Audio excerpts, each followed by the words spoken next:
أعوذ بالله من الشيطان الرجيم. بسم الله الرحمن الرحيم. تبارك الذي بيده الملك وهو على كل شيء قدير. الذي خلق الموت والحياة ليبلوكم أيكم أحسن عملا وهو العزيز الغفور.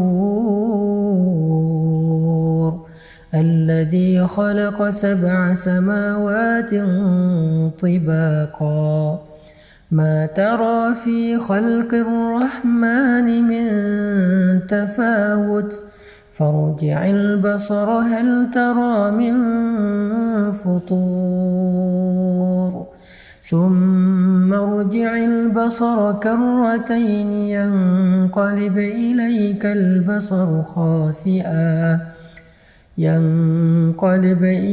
البصر خاسئا وهو حسير. ولقد زينا السماء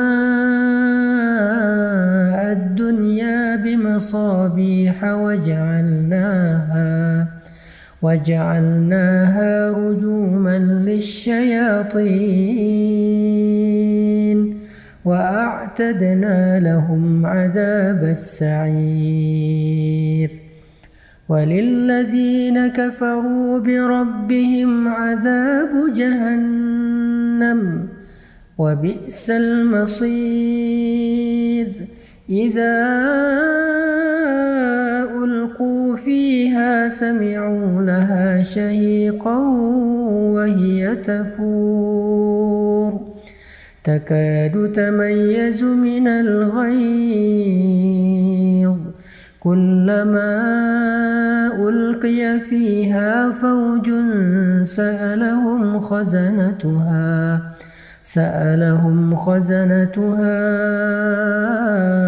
ألم يأتكم نذير قالوا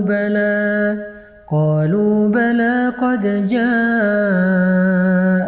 نذير فكذبنا وقلنا ما نزل الله من شيء إن أنتم إلا في ضلال كبير.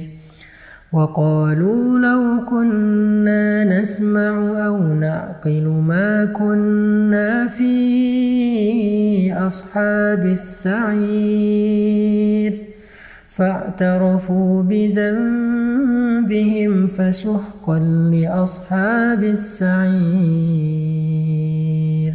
إن الذين يخشون ربهم بالغيب لهم مغفرة وأجر كبير.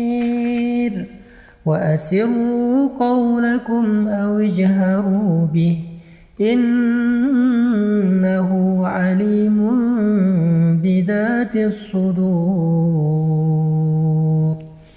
ألا يعلم من خلق وهو اللطيف الخبير. هو الذي جعل لكم الأرض ذلولا فامشوا في مناكبها وكلوا من رزقه وإليه النشور. أأمنتم من في السماء أن يخسف بكم الأرض فإذا هي تمور أم أمنتم من في السماء أن يرسل عليكم حاصبا فستعلمون كيف نذير. ولقد كذب الذين من قبلهم فكيف كان نكير. أولم يروا إلى الطير فوقهم صافات سماوات ويقبضن ما يمسكهن إلا الرحمن إنه بكل شيء بصير أمن هذا الذي هو جند لكم ينصركم من دون الرحمن إن الكافرون إلا في غرور أمن هذا الذي يرزقكم إن أمسك رزقه بل لجوا في عتو ونفور أفمن يمشي مكبا على وجهه أهدى أمن يمشي سويا على صراط مستقيم قل هو الذي أنشأكم وجعل لكم السمع والأبصار والأفئدة قليلا ما تشكرون قليلا ما تشكرون قليلا ما تشكرون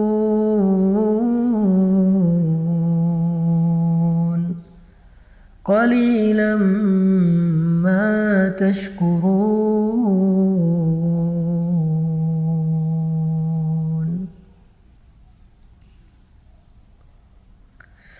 قل هو الذي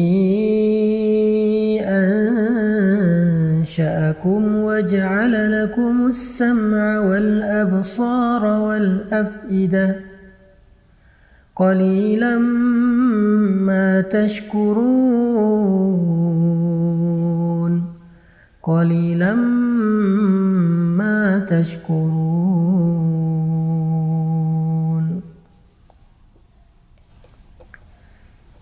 Katakanlah, Dialah yang telah menciptakan kalian, lalu menjadikan untuk kalian pendengaran, penglihatan, dan hati, dan akal pikiran. Tetapi sedikit sekali dari kalian yang mensyukurinya. Ini ayat kita banget ya, karena kita juga sering ngerasa pendengaran kita belum dipakai untuk ibadah, penglihatan kita belum dipakai buat ibadah, dan pikiran kita juga masih jarang banget dipakai buat ibadah. Kita malah lebih sering memakai telinga dan pendengaran kita buat dosa.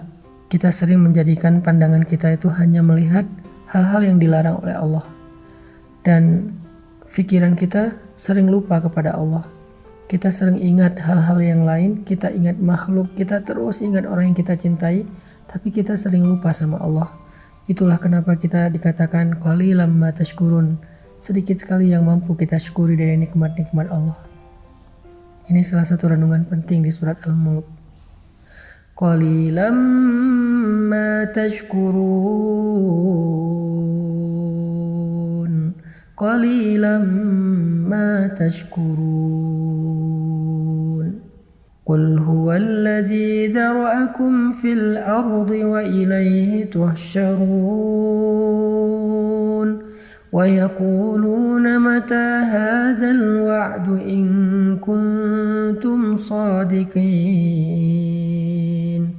قل إنما العلم عند الله وإنما أنا نذير مبين فلما رأوه زلفة سيئت وجوه الذين كفروا وقيل هذا الذي كنتم به تدعون قل أرأيتم إن أهلكني الله ومن معي أو رحمنا فمن يجير الكافرين من عذاب أليم هو الرحمن آمنا به وعليه توكلنا فستعلمون من هو في ضلال مبين قل أرأيتم إن أصبح ماؤكم غورا فمن يأتيكم بماء معين. Di ayat terakhir ini Allah nanya sama kita tentang kekuasaannya. Karena Allah pengen kita nggak ragu sama sekali tentang Allah itu maha kuasa.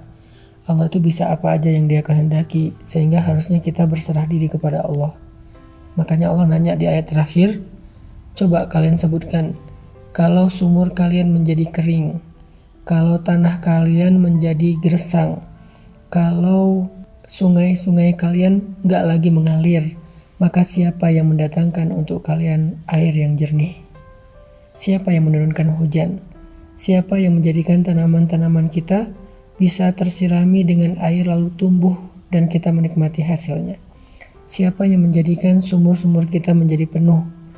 Allah Subhanahu wa Ta'ala Maha Kuasa memelihara kita. Itu Allah baru ngasih satu contoh, yaitu air ketika kita dalam musim kemarau yang panjang. Kalau dalam contoh ini aja kita yakin bahwa Allah Maha Kuasa, Allah lah yang selama ini ngasih kita rezeki, ngasih kita pemeliharaan. Terus kenapa kita nggak berserah diri aja sama Allah Subhanahu Wa Taala sehingga hati kita menjadi tenang? Kenapa kita nggak memperbaiki hubungan kita dengan Allah sehingga ketika kita butuh Allah, Allah akan membantu kita?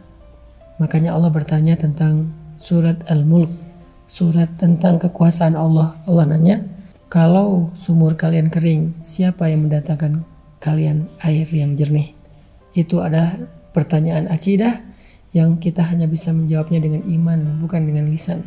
Yakin gak kita yang mendatangkan air itu Allah? Yakin gak kita bahwa yang memelihara itu Allah?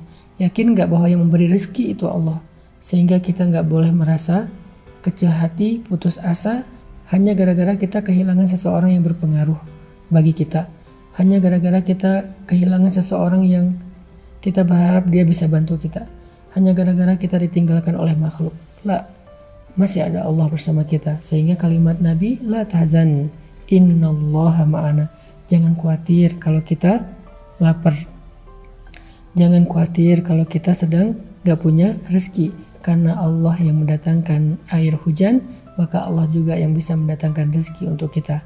Kita baca sekali lagi dengan renungan akhir dari ayat surat Al-Mulk. Qul ara'aytum in asbaha ma'ukum ghawra faman ya'tikum bima'in ma'in. Sadaqallahul adzim.